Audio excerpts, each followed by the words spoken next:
मित्रांनो, मागच्या गप्पांच्या तासामध्ये गिरिजाताई लिखिते मनाशी बोलू या विषयावरती आपण संवाद साधला. आता तोच विषय पुढे घेऊन आपण जाणार आहोत. मनाशी संवाद हा विषय खूप महत्त्वाचा आहे. त्यांच्या बोलण्यामध्ये एक शब्द आला होता, आठवत आहे? Emotional literacy. आपण सगळेच सुशिक्षित आहोत, पण भावनिकदृष्ट्या सुशिक्षित आहोत का? चिडचिड, रागा, संताप, आदळपट, त्याने सांगितलं होतं, आठवत आहे ना, की हे सगळं असतं. बेसमेंटला नको आणि वरच्या टॉपलाही नको. बेसमेंटला गेलात तर नैराश्य आहे, टॉपला गेलात तर घसरून पडण्याची शक्यता आहे. म्हणून या भावना या संयमित असल्या पाहिजेत, म्हणजेच मधल्या मजल्यांवर राहिल्या पाहिजेत. एकदम खाली पण जाता कामा नयेत आणि एकदम वरही जाता कामा नये. भावनांचा भडका होता कामा नये. असं आहे, ऍक्शन झाली की लगेच रिॲक्शन. तो मला असं म्हणला, मी त्याला असं म्हणलो, त्याने असं केलं, मी असं केलं. त्यातनं घडतं काय? काहीच घडत नाही. खरं म्हणजे नुकसानच होतं. मग काय करता येईल? ऍक्शन आणि रिॲक्शन याच्यामध्ये एक थोडीशी गॅप असली पाहिजे. आणि ही गॅप म्हणजे थोडासा विवेक. विवेक आपण त्याला म्हणू शकतो की ही ऍक्शन आहे, मला त्याला ही रिॲक्शन द्यायची आहे, पण मी थोडा वेळ थांबलो ना, हे थांबणं हा जो काळ असतो ना, हा काळ खूप महत्वाचा असतो. आणि या काळामध्ये आतनं आपला विवेक जागृत होत असतो आणि तो आपल्याला नेमकी रिॲक्शन काय द्यावी हे सांगत असतो. मित्रांनो, नक्की वर्तमानातच जगायचं आहे, भविष्याचा वेध घ्यायचा आहे, पण भूतकाळामधल्या गोष्टी या तितक्याच महत्वाच्या असतात, कारण भूतकाळ आपल्याला शिकवत असतो. पुढच्या जीवनात सुद्धा आपल्याला अनेक समस्यांना तोंड द्यायचं आहे. देताच आहात तुम्ही. ही कुलप आहेत, बंद कुलप आहेत. आणि खूप वेळा असा प्रश्न पडतो, काय करावं, काय करावं, काय करावं. किल्ली काही सापडत नाही. ही किल्ली म्हणजे कोणती माहिती आहे? प्रेम, निष्पाप प्रेम, निरागस प्रेम, की जे फक्त शालेय वयातच असतं. आणि याचाच धागा पुढच्या काळामध्ये जोडत गेलो ना, की सगळी कुलप आपोआप मोकळी होतात. करून बघा. चला, आपण थोडंसं आपल्या भूतकाळात जाऊया, तुमच्या आणि माझ्या. एक घटना आठवती आहे. मधली सुट्टी झाली ना, की जे चित्र असतं ना, ते तुमच्या डोळ्यासमोर आहेच. नुसती पळापळ, दंगा मस्ती, आणि सगळ्या धावपळ कशाची असते माहिती का? स्वच्छतागृहात जाण्यासाठी. आणि असंच घडलं की स्वच्छतागृहाला मध्ये एक छोटीशी भिंत होती. ते एक मुलगा धाडकन त्या भिंतीवर कोसळला.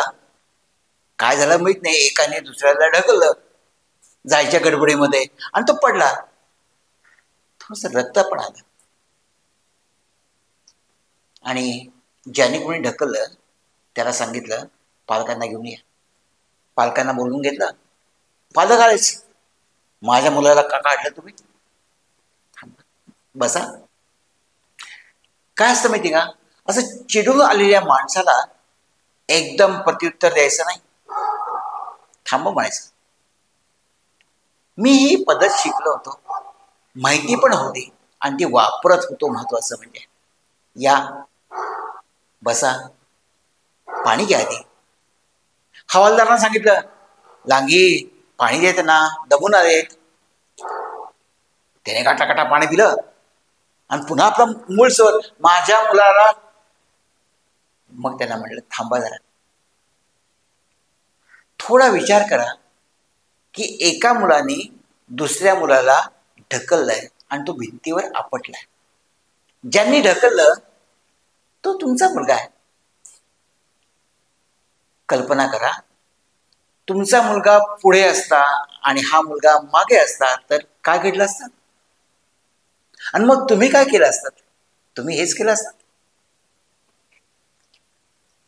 त्यांना पटलं बरं का लगेच. बरोबर आहे, तुम्ही म्हणताय ते असंच पाहिजे. तो माझं घरात ऐकत नाही, बघतोच त्याच्याकडे. तसंही करू नका, बघतोच त्याच्याकडे. आपल्या एक्स्ट्रीम इमोशनचा दुष्परिणाम होता कामा नये.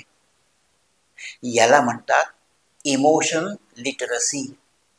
आपण सगळे शिकतो 10वी 12वी पोस्ट ग्रॅज्युएट वगैरे, पण भावनिक साक्षरता हे शिकणं फार महत्वाचं आहे आणि शालेय वयातच शिकलं पाहिजे.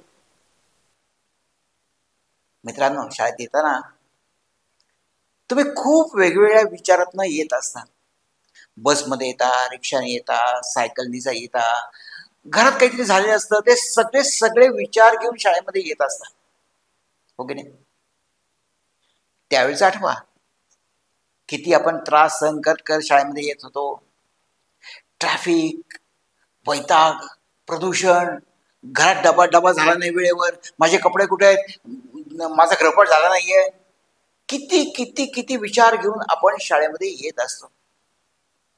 आणि शाळेत आल्यानंतर पहिल्या तासालाच सायन्स कसं शक्य आहे? कसं शिकणं शक्य आहे? पण त्यासाठी आधी या सगळ्या चिडचिड, राग, संताप शांत केला पाहिजे ना. त्याच्याशिवाय या नवीन गोष्टी शिकणार कशी आपण? वेगळे विषय. मग आपण एक उपक्रम केला होता, त्याला नाव दिलं आपण परिपाठ. या परिपाठामध्ये आपण काय करायचं तर एक साधी गोष्ट करायला सांगितली. प्राणायाम इज डिफरंट बरं का. आणि आपण प्राणायाम शिकत नव्हतो, आपण दीर्घ श्वास संकल्पासह हे शिकत होतो. कारण प्राणायाम शिकायचं म्हटल्यानंतर खूप तपश्चर्या पाहिजे, खूप काळ पाहिजे. तुम्ही येता शाळेमध्ये 10 वाजता ही वेळ काही प्राणायाम करण्याची वेळ नाही आहे. पावसातनं आलेले असता, प्राणायाम करण्याची वेळ नाही आहे. सगळ्या समुदायात बसलेला असता, प्राणायाम करण्याची वेळ, जागा नाही आहे. ही बाकावर बसायचं आहे, त्यासाठी आसन पाहिजे वगैरे वगैरे. हे नाही उपलब्ध करतायत, मग काय करता येईल? मी याच्यावर विचार केला की काहीतरी मार्ग तर काढला पाहिजे, पण हा तर मार्ग आवश्यक आहे. मुलं शांत व्हायला पाहिजे. मग आपण सुरू केली ती संकल्पासह दीर्घ प्राणायाम ही पद्धती. म्हणजे काय केलं आपण, आठवतंय ना? पर्यंत बसा शांत, डोळे मिटा. हे डोळे मिटणं का आवश्यक असतं माहिती का? डोळे मिटले ना की अंतरंग उघडतं, म्हणून डोळे मिटायचे. डोळे मिटा. बाकावर बसला आहात, फक्त एक आसन मात्र महत्वाचं आहे. नाही, ताठ बसलं पाहिजे. ते शक्य ना तुम्हाला? आठवतंय ना, मी तुम्हाला सांगत होतो की असं बसा, आणि मग तुम्ही असे बसायचंच. आणि मग आपण सांगत होतो दीर्घ श्वास घ्या आणि अलगद सोडा. यामध्ये आपण काही पथ्य पण सांगितली. श्वास घेताना खोलवर घ्यायचा. खोलवर म्हणजे काय तर आपली श्वास सिस्टीम जी आहे ना ती आधी समजून सांगितली आपण. काय आहे ती सिस्टीम पुढच्या भागात आपण दाखवूया. तर दीर्घ श्वास म्हणजे वरवरचा श्वास नाही, हा जो घेतो आपण वरवरचा श्वास झाला. दीर्घ श्वास म्हणजे खोल, आणि तो रोखायचा नाही, महत्वाचा, आणि सोडून द्यायचा. आणि श्वास सोडताना इतका इतका सहज हलका सोडा की जर एखादी कल्पना बर का, एखादी कापसाची वात समोर जर ठेवली तर ती सुद्धा हलता कामा नये, इतकं सावकाश. आपण पहिल्यांदा कृती शिकवली, आणि मग पुढच्या आठवड्यात काय माहिती का, या सगळ्या गोष्टी शिकवायचं ना तर एका दिवसात मी सगळं शिकवीन असं होत नाही. त्यासाठी सातत्याने काही प्रयत्न करावे लागतात. आपण काय प्रयत्न केला? पहिल्यांदा श्वासाची संकल्पना सांगितली, आणि नंतर सांगितलं आपले परार सर होतेच त्यांना सांगितलं, सर तुम्ही सरगम वाजवा आणि त्या सरगम मध्ये ती जी शब्द आहेत, ते जे शब्द आहेत समर्थांचे, ते आपण छान मुलांच्या आवाजामध्ये म्हणायला सांगितलं. कोमल वाचा दे रे राम, विमल करणी दे रे राम, बहुजन मैत्री दे रे राम, हितकारक दे रे राम, विद्या वैभव दे रे राम, अलाप गोडी दे रे राम, धात माता दे रे राम, मज न कळे ते दे रे राम. कोणाला मागितलं? श्वासाला. काय मागितलं? विद्या वैभव दे रे राम. आणि अशा प्रकारे आपला परिपाठ सुरू व्हायचा. मित्रांनो, हे सगळं आपण का करत होतो बरं? भावना या खूप मिक्स असतात. फक्त राग, फक्त लोभ, फक्त असं नसतं हो. ह्या सगळ्या भावना एकमेकात गुंतलेल्या असतात.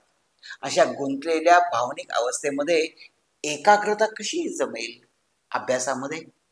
त्यासाठी ह्या सगळ्या भावना निवळू द्यायला पाहिजेत. तुम्हाला माहिती आहे ना, निवळणं ही पाण्याची प्रक्रिया शुद्धीकरणाची. शांत पाणी ठेवायचं संत, आपोआप गाळ खाली जातो आणि स्वच्छ पाणी वर येतं ना. तसंच या सगळ्या ज्या भावना आहेत, त्रासदायक, क्लेशदायक, या आपोआप खाली बसतात.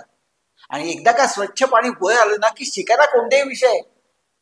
आता ज्या प्राणायामाविषयी आपण बोललं जातं, आपण नेमकं काय करत होतो ते आता समजून घेऊया पुढच्या भागामध्ये.